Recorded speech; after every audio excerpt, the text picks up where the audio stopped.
बरेली में हुए बवाल के बाद सरकार का एक्शन लगातार जारी है। अब तक 75 लोगों की गिरफ्तारी की जा चुकी है। आज भी 2 लोगों को एनकाउंटर के बाद गिरफ्तार किया गया है।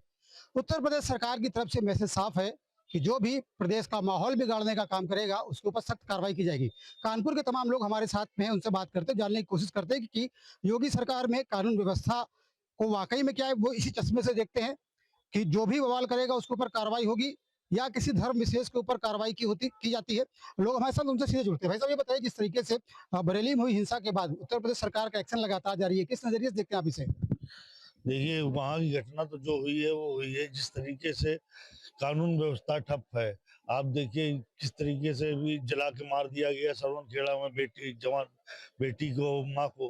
उसके बाद निरंतर लूट की घटना है और सारी घटनाएं हो रही हैं जिसपे कोई अंकुश नहीं है। सिर्फ हिंदू मुस्लिम को पकड़ लो और मुस्लिम के चाहे पैर में गोली मार दो, चाहे जो सिर्फ हिंदू मुस्लिम हो रहा कि मुस्लिम को हम मारेंगे और हिंदू को खुश करेंगे। और हिंदू बेरोजगार है, ना उसको रोजगार मिल रहा है, ना उसकी दुकानें चल रही हैं। देखिए, बरेली की जो घटना है वो उसको सरकार ने एक सांप्रदायिक रूप दे दिया, जबकि वो घटना बिल्कुल शांति प्रिय तरीके से वो लोग अपना प्रदर्शन कर रहे थे और उस पर लाठियां चला देना, एकदम से माहौल को बदल देना, सांप्रदायिक कर देना, ये काम सरकार की तरफ से नहीं होना चाहिए था। दूसरी बात, बरेली की घटना को अगर आप देखते हैं तो वहीं के उसी के कुछ दिन पहले की घटना फतेहपुर की भी है, जहां मज़ार के अंदर घुसकर मज़ार पे लाठी से मारा गया, तोड़ा गया, ईंटों से तोड़ा गया और पुलिस जो है मूक दर्शक बनी खड़ी रही।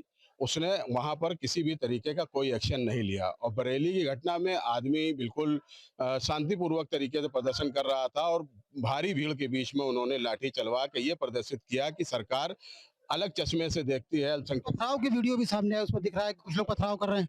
पथराव वो जो छत से हो रहा है वो मुस्लिम समाज का लड़का नहीं था। जो लोग भीड़ से उसका वीडियो जब बनाने लगे तो वो तुरंत नीचे उतर आया।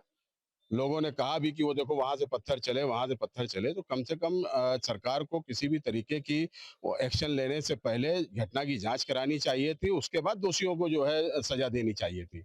देखिए, मौजूदा समय में जो देश के पूरे हालात चल रहे हैं, जिस प्रकार से इन्होंने वोट चोरी की और जनता के बीच में पूरे हिंदुस्तान के अंदर जो एक मैसेज गया और प्रदेश के अंदर जो भी ये इस समय चोरी, डकैती, लूट और डकैती का ये सब अभियान चल रहा है, हत्याओं का, तो इनको दबाने के लिए अब इनके पास कोई मुद्दा तो रह नहीं जाता। पाकिस्तान है, बचा खुचा मुसलमान है, तो ये केवल ये सांप्रदायिक ध्रुवीकरण करने के चक्कर में हिंदू मुसलमान का ये अभियान बनाते हैं। मतलब आपको भी क्या यही लगता है कि उत्तर प्रदेश सरकार में जो एक्शन लिया जा रहा है वो धर्म के चश्मे से देख करके लिया जा रहा है, या वाकई में जो भी गलत कर रहा है उसके ऊपर कार्रवाई हो रही है, जीरो टॉलरेंस की नीति में सरकार काम कर रही है? देखिए, सबसे बड़ी बात ये है कि सरकार आई लव मोहम्मद में लव को क्या स्थान दे रही है।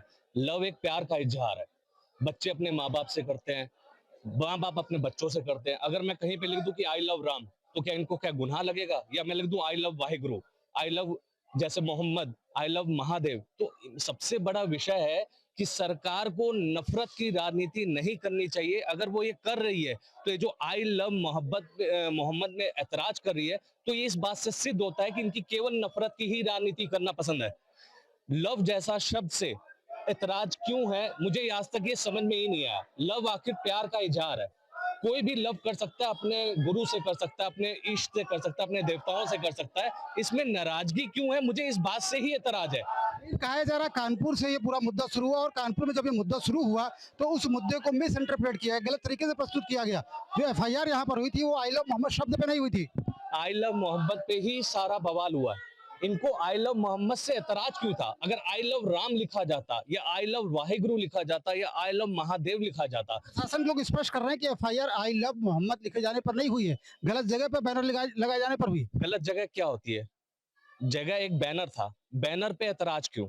जगह क्या होती है, जगह की स्थिति क्या होती है? अब ये सब कहीं संविधान में लिखा नहीं है। बैनर एक टांगा गया, आई लव मोहम्मद लिखा गया, उसकी जगह आई लव राम भी लिखा जा सकता था, उसकी जगह आई लव वाहिगुरु भी लिखा जा सकता था, उसकी जगह आई लव महादेव भी लिखा जा सकता था।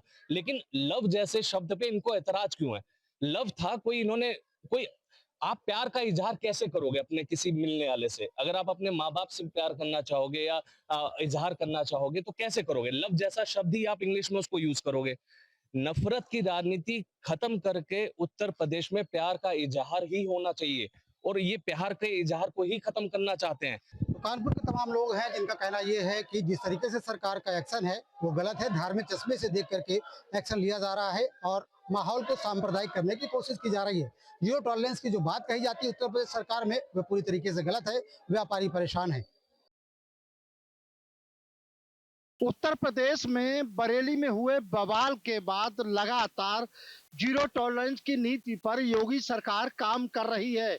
इसी के चलते लगातार कहीं न कहीं कह सकते हैं कि अब तक तकरीबन 75 आरोपियों को गिरफ्तार करके जहां जेल भेजा है, वहीं जो कहीं न कहीं जो है 2 आरोपियों को इनकाउंटर के बाद भी गिरफ्तार किया है।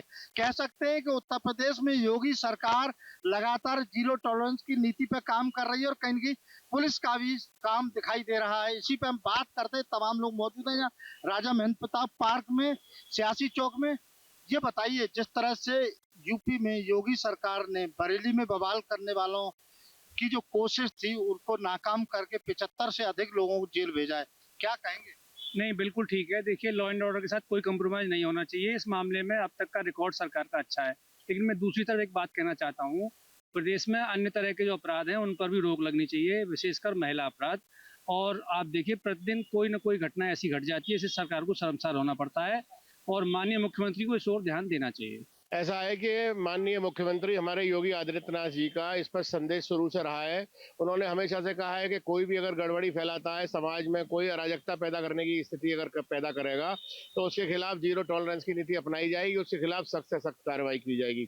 लेकिन इसके बावजूद भी तमाम जो देशद्रोही तत्व हैं, जो समाज विरोधी तत्व हैं, वो एक बरेली का दंगा जो है वो अंतर्राष्ट्रीय साजिश का हिस्सा है, जिसमें कि जो भारत विरोधी तमाम ताकतें हैं वो सब भारतीयों को, भाजपा की सरकार को अस्थिर करने के लिए, माननीय मोदी जी की सरकार को अस्थिर करने के लिए राहुल गांधी के नेतृत्व में ये सब दंगे करवाए जाते हैं। सब वेल प्लान्ड होता है पूरा। तो ये सब जो तौकीर रजा जैसे लोग हैं, इनके खिलाफ सख्त से सख्त कार्रवाई की जानी चाहिए और इन्हें NSA में डाला जाना चाहिए, बल्कि इनके खिलाफ तो आजीवन कारावास की सजा होनी चाहिए और जो भी कड़े से कड़ी कार्रवाई हो वो करनी चाहिए इनके खिलाफ। ये प्रदेश की कानून व्यवस्था बहुत शानदार है। यहाँ अब गुंडा जो है उनके बुलडोजर से कांपने लगे हैं, तो बहुत अच्छी नीति टॉलरेंस की महाराज जी ने बनाई है। देखिए, और भी लोग मेरे साथ हैं, क्या कहेंगे जिस तरह की अब कार्रवाई बरेली में हो रही है और बवाल करने की जो कोशिश थी उसको नाकाम किया और अब मुठभेड़ के बाद 2 को और अभी गिरफ्तार किया है। देखिए, इसे आप जीरो टॉलरेंस नहीं कहेंगे, ये मुस्लिम टॉलरेंस है। और ये जिन लोगों ने पुलिस पर पथराव किया, बवाल किया, उन्हीं के खिलाफ तो कार्रवाई है, वीडियो चिन्हित करके कार्रवाई हो रही है। देखिए, मैं वही कह रहा हूँ, अपराधियों के लिए कोई समर्थन नहीं है, ना ही कोई समर्थन कर रहा है, लेकिन मैं ये कह रहा हूँ जो लोग अराजकता फैला रहे हैं उन पर कार्रवाई होनी चाहिए। मौलाना तौकीर रजा एक हैबिचुअल ऑफेंडर है। पहले भी वो बार बार कानून व्यवस्था को चैलेंज करते रहे, समय समय पर उनके बयानों से कानून व्यवस्था की स्थिति बिगड़ती रही है। अब की बार मौलाना ने फिर वो गलती करी, लोगों को इकट्ठा किया, उनको उकसाया, उनको जो है सड़क पे लाने की बात कही और कानून व्यवस्था हाथ में लेने की बात कही। अब सामने आ रही हैं परिस्थितियां, जब देखा जा रहा है कि मौलाना ने वहां पे जो दुकानें बनाई हुई थी वो अवैध रूप से दुकानें बनाई हुई, नालों पे कब्जा किया हुआ, वक्फ की जमीन पे कब्जा किया हुआ, मतलब कानून व्यवस्था को भी चैलेंज कर रहे हैं, अपनी वक्फ तक की जमीनों को नहीं छोड़ रहे हैं। और ऐसे में अगर कानूनी कार्रवाई हो रही है तो लोगों को दुख हो रहा है, उनके पेट में दर्द हो रहा है। तो ये बात समझ लेनी चाहिए कि यहाँ पे कानून के हाथ लंबे हैं और कानून की नजर में सब बराबर हैं। मौलाना अगर कानून को हाथ में लेंगे तो उनके साथ सख्त से सख्त कार्रवाई की जाएगी, वो एक बार फिर दिखाई देगा। देखिए, जीरो इंटॉलरेंस नहीं, मैं तो एक बात कहूंगा कि प्रजा अगर चोरी करे तो न्याय राजगर होए और राजा ही चोरी करे तो न्याय कौन घर होए। हमारे देश के राजा ही की भाषा एक गांव के प्रधान जैसी भाषा है कि मिट्टी में मिला देंगे, जहन्नुम में पहुंचा देंगे। अगर किसी ने उपद्रव किया तो ऐसे पिटोगे जैसे बरेली में पिटे हैं। मैं ये पूछना चाहता हूं कि मुख्यमंत्री जीरो इंटॉलरेंस की बात करते हैं तो वो मजहब के नाम पर कार्रवाई क्यों करते हैं? आपने देखा होगा कि जो कार्रवाई संभल में की गई वही उसी की पुनरावृत्ति बरेली में की जा रही है। कि किसने इजाजत दी? आप नमाज पढ़िए, सुन लीजिए, आप नमाज पढ़िए, सड़कों पे आप क्यों इस तरह का उपद्रव? देखिए, मैं ये कह रहा हूँ कि सड़कों पर उनको केवल ज्ञापन देने का अल्टीमेटम था। उन्होंने ये कहा था कि आई लव मोहम्मद के नाम पर हम ज्ञापन देना चाहते हैं, तो लोकतंत्र में, संविधान में राइट दिया है हर व्यक्ति को शांतिपूर्वक अपना ज्ञापन देने का। लेकिन वहां जिस तरीके से संभल में 4 निहत्थे लोगों को गोली मार करके उन्हें निर्दोष दोषी साबित किया गया, उन्हें उपद्रवी साबित किया गया, ऐसे ही बरेली में जुमे की नमाज के दिन कौन आदमी हथियार लेके जाता है? कौन आदमी मतलब नमाज पढ़ने जा रहा है तो हथियार लेके जाता है? उन पर हथियार बरामद दिखाए जा रहे हैं। और इससे पहले जो वहां की बरेली विकास प्राधिकरण ये कह रहा है कि उनका लॉज गलत बना हुआ है या उनका बारात घर का नक्शा गलत बना हुआ है। तो ये बरेली दंगे के बाद याद आई उन्हें, ताना विकास प्राधिकरण, क्यों नहीं उन्होंने देखा उनका नक्शा? ये बिल्डिंग एक दिन में बन गई। लेकिन ये केवल मुसलमानों पर अत्याचार कर रही है सरकार। कुछ लोगों का कहना था कि सरकार बदले की भावना से काम कर रही है, तो कुछ लोगों ने ये भी कहा कि सरकार बिल्कुल जीरो टॉलरेंस की नीति पर काम कर रही है। लगातार कहीं न कहीं अपराधियों के खिलाफ और जो बवाल करने वाले लोगों के खिलाफ कार्रवाई हो रही है। बरेली बवाल के मामले में योगी सरकार का एक्शन लगातार जारी है। अब तक कुल 75 लोगों की गिरफ्तारी हो चुकी है और आज भी पुलिस ने 2 आरोपियों को इनकाउंटर के बाद गिरफ्तार किया है। यानी जो दोषी हैं, जो आरोपी हैं, जो बलवा फैलाना चाहते थे, उनको किसी भी कीमत पर बख्शा नहीं जाएगा। हमारे साथ प्रयागराज के लोग हैं, उनसे बात करते हैं और उनसे समझते हैं कि आखिर इस तरह की जो कार्रवाइयाँ हो रही हैं उसको किस तरह से देखते हैं, जो सरकार कार्रवाई कर रही है इस वक्त जो आरोपी हैं उनके खिलाफ। देखिए, पहले तो हमें ये जानने की ज़रूरत है कि सरकार इतनी चुस्त दुरुस्त है, फिर भी ये बवाली, ये रक्त बीज, नवरात्र चल रहा है इसलिए मैं नाम सही से ले रहा हूँ, रक्त बीज, ये रक्त बीज है। ये प्लान के तहत कैसे हमारे नवरात्र में जब फेस्टिव सीजन स्टार्ट हुआ, कैसे इन्होंने आई लव मोहम्मद स्टार्ट कर दिया? क्या इसके पहले तुम लोग विरोध करते थे मोहम्मद का? आज आई लव मोहम्मद है, कल क्या था? और फिर इसके पीछे एक सुनियोजित तरीके से बवाल फैलाना शुरू किया। और ये पुराना माफिया गुंडा जो तौकीर रजा है बरेली का, ये माफिया है, ये गुंडा है, इसको तो जेल में तुरंत डाल देना चाहिए। जेल में ही हो, बहुत ज़रूरी है, बहुत ज़रूरी था। ये कितना कैसे पिछले, आप अगर आप ध्यान दीजिए, पिछले 1 साल से ये ट्राई कर रहा है सरकार को डिस्टर्ब करने के लिए। कभी कोई मीटिंग बुलाता है, कभी कुछ करता है, पूरे देश के अंदर एक माहौल ख़राब करने की तैयारी कर रहा है। कभी कहता है राष्ट्रपति भवन पे जाके हम वहाँ जाम करेंगे, कभी संसद भवन को रोकना चाहता है। तो ऐसा क्यों ये करना चाह रहा है? इस पर बहुत ही ध्यान देने की बात है। और चूँकि सरकार इतनी चुस्त है, ताकतवर है, डिसीजन लेना जानते हैं हमारे योगी बाबा। मैं राजनीतिक बात तो नहीं करता, लेकिन मैं आपको बता दूं जो हो रहा है बहुत अच्छा हो रहा है। सरकार जो हम लोगों ने आज तक न्यूज़ चैनल्स पे देखे, पेपर में पढ़े, उसमें जो योगी सरकार ने किया है वो बहुत ही अच्छा कार्य किया है। क्योंकि इस शासन में कोई भी दोषी बख्शा नहीं जाएगा, ये बहुत अच्छी नीति है।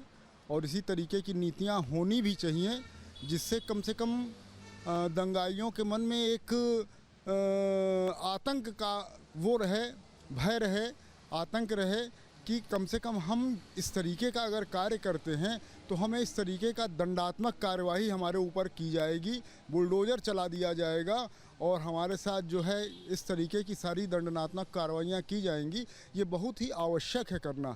सबसे बड़ी चीज़ ये है कि हम तलवारों को इकट्ठा कर रहे हैं। क्यों इकट्ठा कर रहे हैं? हमारे हिंदू भाई लोग एक लाठी भी नहीं रख रहे हैं घर में, आपको तलवार इकट्ठा करने की क्या ज़रूरत है, क्या आवश्यकता है? इसका मतलब ये है कि आने वाले समय में आप दंगा भड़काने के लिए प्रयासरत हैं और अराजकता फैलाने के लिए आप प्रयासरत हैं। तो ये सारी चीज़ें जो योगी सरकार कर रही है ये बहुत ही अच्छा कर रही है। और हमारे हिसाब से ये कोई भी दंगाई हो, किसी भी जाति बिरादरी का हो, उसके साथ इसी तरीके की कार्यवाही होना उचित है। देखिए, जीरो टॉलरेंस की नीति जो है सरकार की वो होनी चाहिए। अभी तक ऐसे भी कोई गवर्नमेंट देखने को नहीं मिली थी। मैं पर्टिकुलर किसी के पक्ष में नहीं हूँ, लेकिन जो सही काम करेगा उसके लिए हम हमेशा सदा से खड़े हुए हैं।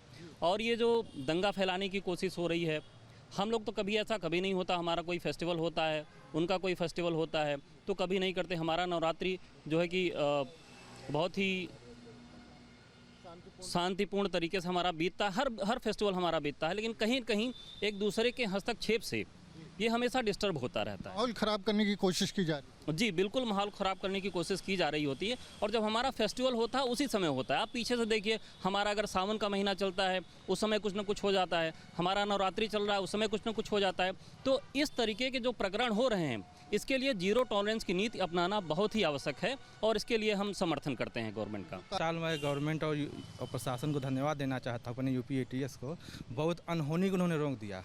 नहीं तो पूरा शहर जल उठता एक दिन। इन लोगों की ऐसी प्लानिंग थी पूरा शहर को जला दो। इन लोग जो हिंदू भाइयों का त्यौहार चल रहा है, इस ये अच्छे से शान ढंग चल रहा है, वो अच्छे से न चलने पाए। इनकी पूरी प्लानिंग थी यही, लेकिन पूरा शहर को जलाने की प्लान। Yes yes. बाद में वो आग जो है दूसरे जिलों तक पहुंच जाती है। यह पूरे यूपी को जलाने इनका था। जो तौकीर रजा है ये बहुत बड़ा आतंकवादी संगठन से जुड़ा हुआ है। बिल्कुल, मैं तो यही कहूँगा कि बिल्कुल सही हमारे मुख्यमंत्री जी ने किया है। इस तरह घटनाएं घटने से पहले ही उनकी इस तरह की सतर्कता और हमारे पुलिस विभाग की सतर्कता की वजह से इस तरह से घटनाएं रुक जाती हैं। और ये आपका जो ये आरोपी है मौलाना तौकीर रजा और मोहसिन खान, हम ये नहीं कहते कि उनकी पूरी 100% जनता इस तरह की मानसिकता रखती है, लेकिन कुछ नीच प्रकृति के जो उसमें लोग और उनके नीच प्रकृति के नेता लोग हैं वो ऐसी मानसिकता रहते हैं। जैसे दिल्ली वाला दंगा हुआ था, ताहिर हुसैन ने कराया था, तो ये इस तरह की मानसिकता वाले लोग हर जगह हैं। तो वो इस तरह करके वहाँ के जनता के साथ इस तरह व्यवहार करवाना चाहते हैं। तो मैं तो यही कहूँगा कि ये उत्तर प्रदेश की सरकार बिल्कुल सतर्क है। यहाँ इस तरह घटनाएं बिल्कुल न कभी इस गवर्नमेंट में घटी है और न आगे घटेगी। मैं योगी जी को बहुत ही धन्यवाद देता हूँ। अब इसके बारे में तो सबसे बड़ी चीज़ ये है कि जो इस तरीके के अराजक तत्व हैं, इनके साथ तो वही भी मैंने बताया आपसे कि भय बिन होए न प्रीत, इनके साथ कड़ी से कड़ी कार्यवाही करनी चाहिए। और इनको आईपीसी की जो भी सबसे बढ़िया धारा हो, भाई हम लोग तो धारा के बारे में नहीं बता सकते हैं, इनको जेल में डाल दिया जाए और ये आजीवन जेल के अंदर ही सड़ते रहें। तो इनको कम से कम अपने अस्तित्व का, अपने औकात इनको समझ में आएगी कि हाँ, हमने जो भी किया वो सज़ा हम भोग रहे हैं, भुगत रहे हैं। तो इस तरीके की कार्यवाही होनी चाहिए। योगी जी से यही है कि सख्त निर्देश दे करके और इसको कायदे से इस मामले को दबाएं और आतंकियों को उनको जैसा उन्होंने किया उस तरीके से उनको सज़ा मिलनी चाहिए। ये आपको क्या लगता है कि जो कार्रवाई हुई और सख्त कार्रवाई की ज़रूरत है ऐसे उपद्रवी तत्वों पर, या जो कार्रवाई चल रही है सरकार की वो सही? नहीं, कार्रवाई सख्त होनी चाहिए, लेकिन एक मेरा निवेदन है उत्तर प्रदेश सरकार से कि ये चीज़ें जो ये बाद में कर रहे हैं, जैसा कि जबकि इनको इनपुट तो ज़रूर मिलता होगा, भाई इतनी सारी व्यवस्थाएं हैं प्रशासन की, उसमें बहुत सारे लोगों का इनपुट तो इनको ज़रूर मिलता होगा। अब मैं आपको एक एग्जांपल दे रहा हूँ। अभी 2 दिन पहले आप ही में से कोई पत्रकार कानपुर के 2 बच्चों से बात कर रहा था। उससे ये पूछ रहा था, बेटा ये बताओ कि ये क्या हुआ अभी बॉल? तो उसने बताया कि हाँ वो हमारे आई लव मोहम्मद, मतलब उसको कोई आइडिया नहीं है, बस वो तौकीर रजा और उसके जो दामाद था, ये सारे आतंकवादी मिल करके बड़ी सुनियोजित तरीके से हर शहर में ये सुनियोजित तरीके से काम कर रहे हैं। अब योगी जी को ये ध्यान देने की बात है। आखिर ये बताइए कि हमारा जब त्यौहार आता है, तिथियां आती हैं, तो बड़ी समस्याएं आती, बड़ी पुलिस लगानी पड़ती, कोई न कोई प्रॉब्लम हो जाती है, और हम सब किसी और त्यौहार में कभी कोई दिक्कत नहीं होती। क्यों? ये प्लान है और इस प्लान को समझना पड़ेगा सरकार को, और पहले से ही सारी सुनियोजित तरीके से इसको चेक करके इसके इनपुट्स को ले करके इनके ऊपर बड़ी कार्रवाई करनी पड़ेगी। वो अभी जो हुआ है ये पकड़े और लंगड़ा इनकाउंटर ऐसा नहीं है, इसमें प्रॉपर इनकाउंटर होने की ज़रूरत है, इसकी आवश्यकता है। अगर आप जरा सोचिए सरकार मुस्तैद न होती तो कई लोग मर गए होते, हमारे पुलिसकर्मी 6 से 7 घायल हैं, आखिर वो मर गए होते। अगर सरकार मुस्तैद न होती तो कार्रवाई कैसे होती? आपको क्या लगता है जो जिस तरह से कार्रवाई हो रही, 75 लोग गिरफ्तार किए गए हैं, आज भी 2 लोगों का इनकाउंटर हुआ है और जीरो टॉलरेंस की नीति के तहत सरकार काम कर रही है?